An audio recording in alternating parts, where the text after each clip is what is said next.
Hello. അപ്പോൾ ഇന്നൊരു കുട്ടി ഫംഗ്ഷൻ ഉണ്ട്, അതിനുവേണ്ടി പോവാണേ. അപ്പോൾ ഞാനും അമ്മയും കൂടെയാണ് പോകുന്നത്. ഞങ്ങൾ നടന്നാണ് പോകുന്നത്. എൻ്റെ ഈ ഡ്രസ്സ് എങ്ങനെയുണ്ട്? ഞാൻ സ്റ്റുഡിയോയിൽ പോയപ്പോൾ വാങ്ങിയത്. ഇടയ്ക്ക് ഞാൻ ഓഫറിൻ്റെ ഒരു വീഡിയോ ഇട്ടില്ലേ, അന്ന് ഞാൻ പോയപ്പോൾ വാങ്ങിയത്. എനിക്ക് തോന്നുന്നു 299 അല്ലെങ്കിൽ 399 അത്രയും എന്തേ ആയിട്ടുള്ളൂ. നല്ല ഡ്രസ്സാണ്, എനിക്ക് നല്ല ഇഷ്ടപ്പെട്ടു. ഇത് ശരിക്കും എൻ്റെ റേറ്റ് എനിക്ക് തോന്നുന്നു 899 ആണെന്ന് തോന്നുന്നു. എൻ്റെ ഫ്രണ്ട് ഈ ഡ്രസ്സ് 899 വാങ്ങി. അന്ന് എനിക്ക് നല്ല ഇഷ്ടപ്പെട്ടായിരുന്നു ഡ്രസ്സ്. അപ്പം ഓഫറിന് പോയി നോക്കിയപ്പം സെയിം അത് തന്നെ കിടക്കുന്നത്. ഞാൻ നോക്കിയപ്പം 399 299 അപ്പോഴും ഞാനത് പൊക്കി. ഡ്രസ്സ് കൊണ്ട് ഓക്കെ, പക്ഷേ ഒന്നും റെഡി ആയത് എനിക്ക് അത്ര അങ്ങോട്ട് ഇഷ്ടപ്പെട്ടില്ല. മാല പിന്നെയും കുഴപ്പമില്ല, പക്ഷേ ഹെയർ സ്റ്റൈല് എനിക്കെന്തോ ഇഷ്ടപ്പെട്ടില്ല. പോണിറ്റെയിലാണ് ഫസ്റ്റ് നോക്കിയത്, പക്ഷേ എന്തോ എൻ്റെ ഫേസിന് അങ്ങോട്ട് മാച്ച് ആവാത്ത പോലെ എനിക്ക് തോന്നി. അങ്ങനെ അത് മാറ്റി. പിന്നെ ഇത് മതി എന്ന് തന്നെ വിചാരിച്ചു. ഞാൻ വലിയൊരു ഫംഗ്ഷന് പോകുന്നു, അതിന് വേണ്ടിയിട്ടൊരു കുട്ടി ഗിഫ്റ്റൊക്കെ വാങ്ങി. അതിൻ്റെ വീഡിയോ ഞാൻ എടുത്തിട്ടില്ല. ഗിഫ്റ്റൊക്കെ വാങ്ങി. പിന്നെ ബസ് കയറാനൊക്കെ വന്നു. അപ്പോഴത്തേക്ക് വിളിച്ചിട്ട് പറഞ്ഞു അവൾ കോളേജ് കഴിഞ്ഞ് ഇറങ്ങിയെന്ന്. അപ്പം വിചാരിച്ചെങ്കിൽ പിന്നെ ഒരുമിച്ച് പോകാം. അവൾ കയറി ബസ്സിൽ തന്നെ കയറാമെന്ന് വിചാരിച്ചു. അങ്ങനെ അവൾ കയറി ബസ്സൊക്കെ പറഞ്ഞു. അങ്ങനെ സെയിം ബസ്സിൽ തന്നെ കയറി നേരെ ഗോ ടു പുനലൂർ. ഇന്നത്തെ ഒരു ട്രാവലിനെ പറ്റി പറയുകയാണെങ്കിൽ ഒരുപാട് അബദ്ധങ്ങൾ പറ്റിയ ട്രാവലാണ്.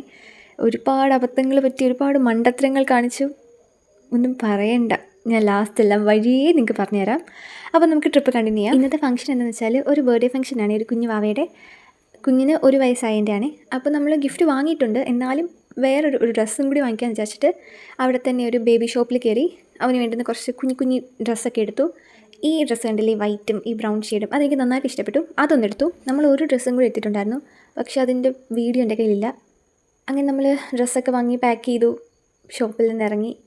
കുഞ്ഞിന് ഡ്രസ്സ് എടുക്കാനായിട്ട് അധികം സമയം എടുത്തില്ല. വന്നു, കുറച്ച് ഡ്രസ്സ് നോക്കി. അപ്പോൾ തന്നെ ബേബി ഷോപ്പും കൂടെ ആയതുകൊണ്ട് പെട്ടെന്ന് തന്നെ ഡ്രസ്സ് കിട്ടി. ഇവിടം തൊട്ടാണ് ശരിക്കുള്ള അബദ്ധം നമ്മൾ ചെയ്യാൻ പോകുന്നത്. ശരിക്കും നമ്മൾ വിചാരിച്ചിരുന്നത് സ്വയംവര ഹാളിൽ വെച്ചിട്ടാണ് ഫംഗ്ഷൻ നടക്കുന്നതെന്ന്. അപ്പോൾ നമ്മൾ സ്വയംവര ഹാളിൽ അവിടെ ചെന്നപ്പോൾ അവിടെ ആരും കാണുന്നില്ല, സംഭവം എല്ലാം പൂട്ടിയിട്ടേക്കുന്നു.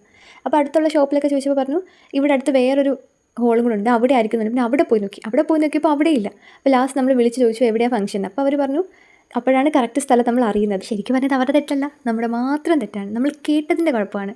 അവർ ശരിക്കും കറക്റ്റായിട്ടാണ് പറഞ്ഞത്, സിനിമ ഹാളിൽ തന്നെ പറഞ്ഞു. പക്ഷെ നമ്മൾ കേട്ടതോ സ്വയംവര ഹാളിൽ നിന്നായിപ്പോയി. കാരണം കൂടുതലും ഫംഗ്ഷൻസൊക്കെ നടക്കുന്ന സ്വയംവര ഹാളിലായതുകൊണ്ട് ഇവിടെ നടക്കുമെന്ന് ഒട്ടും പ്രതീക്ഷിച്ചതേ ഇല്ല. അപ്പോൾ ശരിക്കും പറ്റിയ അബദ്ധം ഞങ്ങൾക്ക് തന്നെയാണ്. അപ്പോൾ അതൊക്കെ അവിടെ നിൽക്കട്ടെ. ഇതാണ് നമ്മുടെ ബർത്ത്ഡേ ബോയ്, ക്യൂട്ട് കുഞ്ഞാവായിരുന്നേ. അപ്പം അവൻ ഫോട്ടോയ്ക്കൊന്നും പോസ് ചെയ്യുന്നേ ഇല്ല. ഇപ്പോഴും ഇങ്ങനെ ഓടി കരഞ്ഞ് ഫോട്ടോയ്ക്ക് മാത്രം നോക്കുന്നില്ല, ബാക്കി ഫുൾ ടൈം കറങ്ങി നടക്കും. ഫോട്ടോ എടുക്കുന്ന മനസ്സിലാകുമ്പോൾ തിരിഞ്ഞിരിക്കുക, കരയിരക്കുക, അവരുടെ മെയിൻ ഹോബി. അവർ ഫംഗ്ഷന് വേണ്ടിയിട്ട് അധികം ആരെയും വിളിച്ചിരുന്നില്ല. നമ്മൾ അടുത്ത ബന്ധുക്കൾ മാത്രം, കുറച്ച് പേര്. അപ്പം ഒരുപാട് ആൾക്കാരൊന്നുമില്ല, കുറച്ച് പേര് മാത്രമേ ഉണ്ടായിരുന്നുള്ളൂ. ഒരു കുഞ്ഞ് ഫംഗ്ഷൻ. ശരിക്കും നമ്മൾ ഫംഗ്ഷൻ ലേറ്റായിട്ടാണ് പോയത്. അപ്പോൾ ഞാൻ കരുതി ഒരുപാട് ആൾക്കാരൊക്കെ വന്ന് കാണും, അങ്ങനെയൊക്കെ വിചാരിച്ചു. പക്ഷേ ചെന്നപ്പോഴാണ് അറിയുന്നത് ഫംഗ്ഷൻ വളരെ ചെറുതാണ്, അവർ കുറച്ച് പേരെ മാത്രമേ വിളിച്ചിട്ടുള്ളൂ. പിന്നെ ചേച്ചി കൊച്ചിനെ കളിപ്പിച്ച്. ഇതാണ് കുഞ്ഞിൻ്റെ അമ്മയും. കുഞ്ഞാവയാണെങ്കിൽ താഴെ നിൽക്കുന്നേ ഇല്ലായിരുന്നു, ഫുൾ ടൈം അമ്മ എടുക്കണം. പിന്നെ കുറച്ച് നേരം ഞങ്ങൾ കുറച്ച് ക്യൂട്ട്നെസ്സൊക്കെ ഇട്ട് വീഡിയോസൊക്കെ എടുത്തു. ഫോട്ടോസൊന്നും എടുത്തില്ല, കുറച്ച് വീഡിയോസൊക്കെ ചുമ്മാ ഇങ്ങനെ എടുത്തിട്ടുണ്ട്. കാരണം ഞങ്ങൾ വന്നതിന് ശേഷം ഞങ്ങൾ ഒരു വീഡിയോ കറക്റ്റായിട്ട് എടുത്തിട്ടില്ല. ഞങ്ങൾ അതിന് മുമ്പ് പ്ലാൻ ചെയ്ത് ഫോട്ടോസ് എടുക്കണം, വീഡിയോ എടുക്കണം, അങ്ങനെയൊക്കെ വിചാരിച്ചു. പക്ഷേ നടന്നില്ല ഗൈസ്. കുഞ്ഞാവ് ഇച്ചിരി അലമ്പായതുകൊണ്ട് കേക്ക് നേരത്തെ കട്ട് ചെയ്യാമെന്ന് വിചാരിച്ചു. കുറച്ചുകൂടെ വരാനുണ്ടെങ്കിൽ പോലും കേക്കും കട്ട് ചെയ്യാമെന്ന് വിചാരിച്ചു. കേക്ക് കട്ട് ചെയ്യാൻ നേരത്തെ ആൾ ഭയങ്കര ഹാപ്പി ആയിരുന്നേ. ഇതല്ല രസം, കേക്ക് കട്ട് ചെയ്തിട്ട് അവൻ്റെ വായിൽ കുറച്ച് കൊടുക്കും. പിന്നെ ഫുൾ ടൈം തുറന്നുകൊണ്ടേയിരിക്കും. നല്ലതായിട്ട് കേക്ക് ഇഷ്ടപ്പെട്ടു എന്ന് തോന്നുന്നു. കുഞ്ഞ് ജനിച്ചിട്ട് അവൻ 1 വയസ്സായപ്പോഴാട്ടോ ഞാനും അനിയത്തിയൊക്കെ കാണുന്നത്. ഇവൻ്റെ 28-നൊന്നും ഞാൻ പോയിട്ടേ ഇല്ല, അല്ലാതെ ഇവനെ കണ്ടിട്ടേ ഇല്ല. അങ്ങനെ ഫസ്റ്റ് ടൈം അവനെ കാണുന്നത് അവൻ്റെ 1-ാം വയസ്സിലായിരുന്നു. ക്യൂട്ട് വാവയായിരുന്നു. അങ്ങനെ കേക്കൊക്കെ കട്ട് ചെയ്തു, അവന് കൊടുക്കുകയൊക്കെ ചെയ്തപ്പം കേക്ക് കിട്ടിയപ്പോഴത്തേക്ക് ആൾ ഫുൾ ഹാപ്പി, ഇങ്ങനെ കഴിച്ചുകൊണ്ടേയിരുന്നു. മധുരം ഇഷ്ടമാണെന്ന് തോന്നുന്നു. പിന്നെ എല്ലാവരും കട്ട് ചെയ്യുമ്പോൾ തുറന്നുകൊണ്ടിരുന്നു. ശരിക്കും ഞാനും അനിയത്തിയൊക്കെ കൊടുക്കുന്ന വീഡിയോ ഞാൻ എടുക്കണം എന്ന് വിചാരിച്ചു, ബട്ട് ഞാൻ മറന്നു പോയി ഗൈസ്. അങ്ങനെ ഉള്ള വീഡിയോ കൊണ്ടൊക്കെ അഡ്ജസ്റ്റ് ചെയ്തു. എല്ലാവരും കേക്ക് കൊടുത്തപ്പോഴും അവൻ തുറന്നു. ഞാൻ കൊടുത്തപ്പോൾ മാത്രം കരഞ്ഞു.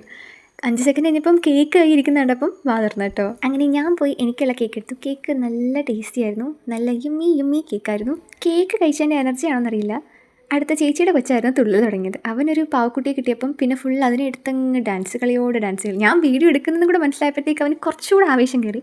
അവൻ എന്തൊക്കെയൊക്കെയോ എന്നെ കാണിക്കും. ഞാൻ പിന്നെ വീഡിയോ മാറ്റിയ സമയത്ത് അവൻ നിർത്തും, ഞാൻ വീഡിയോ എടുക്കുമ്പോൾ അവൻ സ്റ്റാർട്ട് ചെയ്യും. കേക്കൊക്കെ കഴിച്ച് വയറ് ഒരുമാതിരി സെറ്റാക്കിയെങ്കിലും നല്ല വിശപ്പുണ്ടായിരുന്നു. കാരണം പ്രോഗ്രാം നടക്കുന്നത് ഒരു വൈകിട്ടായിരുന്നു. എല്ലാം കഴിഞ്ഞ് വന്നപ്പോഴത്തേക്ക് ഒരു 8 മണിയൊക്കെ ആയി. അങ്ങനെ നമ്മുടെ സ്റ്റാർട്ടേഴ്സാണ് ഫ്രണ്ടിൽ ഇരിക്കുന്നത്. അങ്ങനെ ഫുഡൊക്കെ കഴിച്ചു. അങ്ങനെ നമ്മൾ ഇറങ്ങാൻ കുറച്ച് ലേറ്റ് ആയത് കാരണം നമുക്ക് ലാസ്റ്റ് ബസ് എനിക്ക് കിട്ടത്തുള്ളൂ. അങ്ങനെ വിചാരിച്ചില്ല കിട്ടുന്നു. അങ്ങനെ നമുക്ക് ലാസ്റ്റ് ബസ് കിട്ടി. നമുക്കിനി ഓട്ടോ വിളിച്ചിട്ട് വേണം വീട്ടിൽ പോകാൻ വേണ്ടിയിട്ട്. അങ്ങനെ നമ്മുടെ കൂടെ അമ്മാമ ഉണ്ടായിരുന്നു. അപ്പോൾ അമ്മാമയും ഓട്ടോയിൽ പറഞ്ഞു വിട്ടിട്ട് വേണം ഞങ്ങൾക്ക് വീട്ടിൽ വരാൻ വേണ്ടിയിട്ട്. അങ്ങനെ അമ്മാമയെ പറഞ്ഞു വിട്ടു. നെക്സ്റ്റ് ഇനി ഞങ്ങൾക്ക് വേണ്ടിയിട്ട് വീട്ടിൽ പോകാൻ വേണ്ടി ഓട്ടോ നോക്കി. കുറേ നോക്കിയിട്ടാണ് കിട്ടിയത്. ആദ്യം ഓട്ടോ വന്നു, അതിൻ്റെ അടുത്തേക്ക് പോയപ്പോഴത്തേക്ക് അത് വേറെ ആരെയും കൊണ്ട് പോയി. 1-2 സെക്കൻഡ് കഴിഞ്ഞപ്പോഴത്തേക്ക് ഞങ്ങൾക്ക് നെക്സ്റ്റ് വണ്ടി കിട്ടി. അങ്ങനെ ഞങ്ങളും നേരെ വീട്ടിലേക്ക് പോവാണ്. അപ്പോൾ ഇന്നത്തെ കുട്ടി വീഡിയോ ഇത്രയേ ഉള്ളൂ. എല്ലാവർക്കും ഇഷ്ടപ്പെട്ടെന്ന് കരുതുന്നു. ബൈ. സബ്സ്ക്രൈബ് ചെയ്യാൻ മറക്കല്ലേ.